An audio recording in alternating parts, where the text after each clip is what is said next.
हम कर रहे हैं एक्सरसाइज 10.2 क्वेश्चन 18वां। इसमें गिवन है in triangle ABC which of the following is not true.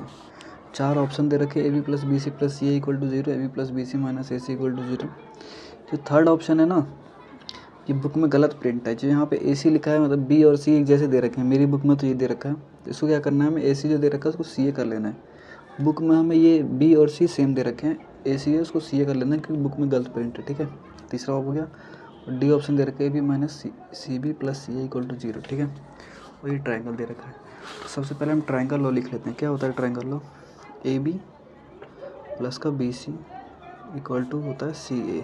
ठीक है, इसमें हमें बताना कौन सा सही नहीं है, मतलब कौन सा गलत है। ठीक है, कौन सा गलत है बताना। पहला ऑप्शन देखते हैं AB, इसको हम क्या लिख सकते हैं वैसे, चलो इसको ऐसे रहने देते हैं।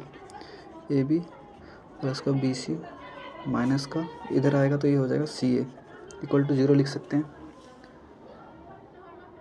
ठीक है, नहीं AC होगा, ये AC क्योंकि एरो इधर से इधर जा रहा है तो ये AC दोबारा लिख देता हूँ, AC होगा ये। ठीक है, ठीक है, AC होगा। पहला ऑप्शन हमें दे रखा है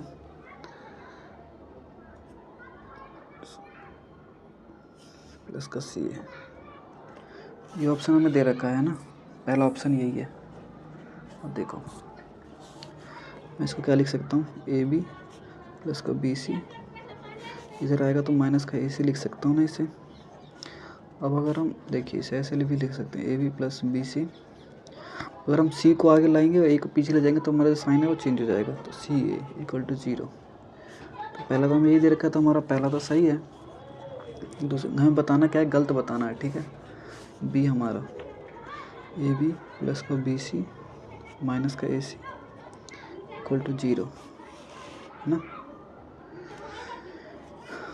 देखिए AB प्लस BC माइनस का AC इक्वल टू 0, तो ये भी हमारा सही है क्योंकि ये तो हमें ट्राइंगल लॉ से ही पता चल रहा है।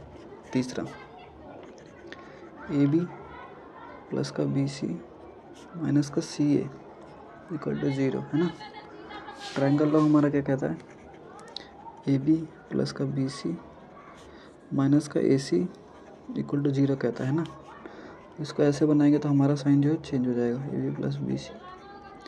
इसको CA करेंगे तो साइन हमारा पॉजिटिव हो जाएगा है ना। तीसरा जो है हमारा गलत आ गया है ना। चौथा AB माइनस का CB प्लस का CA इक्वल टू 0, AB हमारा ऐसे ही है ना।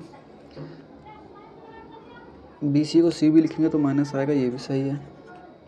और CA को AC को इधर लाएंगे तो माइनस, और C आगे लाएंगे तो प्लस CA। ठीक है, ये भी हमारा सही है ना। तो पहला, दूसरा और चौथा हमारा सही है, तीसरा गलत है। और हमें गलत वाला ही बताना था कौन सा गलत है, तो हमारा जो ऑप्शन 3 होगा वो हम टिक कर देंगे। हमारा 18वां क्वेश्चन जो है वो कंप्लीट हो जाएगा। ठीक है, 18वां हमारा कंप्लीट हो गया। हम कर रहे हैं एक्सरसाइज 10.2 क्वेश्चन 19वां। इसमें हमें गिवन है if A and B are two collinear vector then which of the following is incorrect. मतलब इनमें से कौन सा गलत है। कोलिनियर क्या होता है, जो पैरेलल लाइंस होती हैं ना।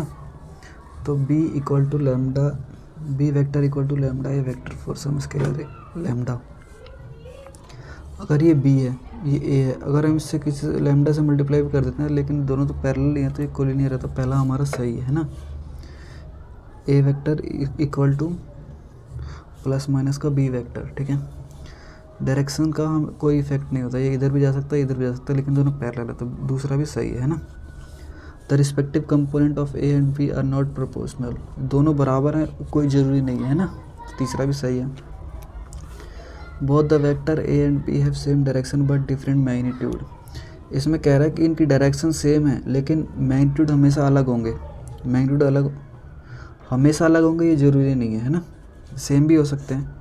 तो ये क्या कोलिनियर नहीं होंगे, कोलिनियर होंगे। ये A होगा ये B होगा, तो ये ऑप्शन जो D है चौथा है ये हमारा गलत है।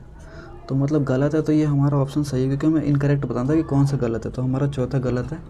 ठीक है, तो हमारा क्वेश्चन 19वां जो है वो कंप्लीट हो चुका है। मैंने आपको बता दिया ये कैसे हुआ। ठीक है, डिफरेंट मैग्नीट्यूड हमेशा होना ज़रूरी नहीं है, तो हमारा चौथा ऑप्शन सही है।